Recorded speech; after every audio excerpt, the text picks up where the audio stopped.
کشمیر کے غریب آدمی کو، عام آدمی کو ان کے حقوق کی حصول کی اس جدوجہد سے روک نہیں سکتی۔ میں سب آپ سے اسپیشلی اسٹوڈنٹس کی سب سے زیادہ ذمہ داری ہے کہ آپ وہ لوگ جو ابھی تک اس تحریک سے وابستہ نہیں ہیں ان کے ساتھ آپ جو ہے پوری طرح لحاظ رکھیں، اور جو ہے جوائنٹ عوامی ایکشن کمیٹی کی آئندہ کال کے لیے جو ہے طلبا کو ذہنی طور پہ تیار کریں۔ بجلی کے بلات سے لے کر اسٹوڈنٹس یونین تک جو ہمارا چارٹر آف ڈیمانڈ، وہ سارا کا سارا انشاءاللہ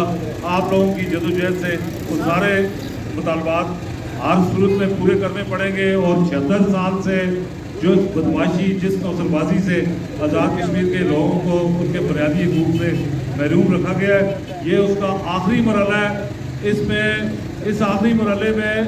جو مختلف جو لوگ 76 سال سے یہ استحصال کر رہے ہیں، ہماری جنگ ان کے خلاف ہے۔ وہ آزاد کشمیر کے اپنے ہم میں سے اپنے لوگ ہیں جو اس لوگوں کے استحصال کا باعث ہے، اور وہ ہر ممکن سازش کریں گے، کر رہے ہیں۔ اس کے لیے آپ کو الرٹ رہنے کی ضرورت ہے، اور آپ اپنے درمیان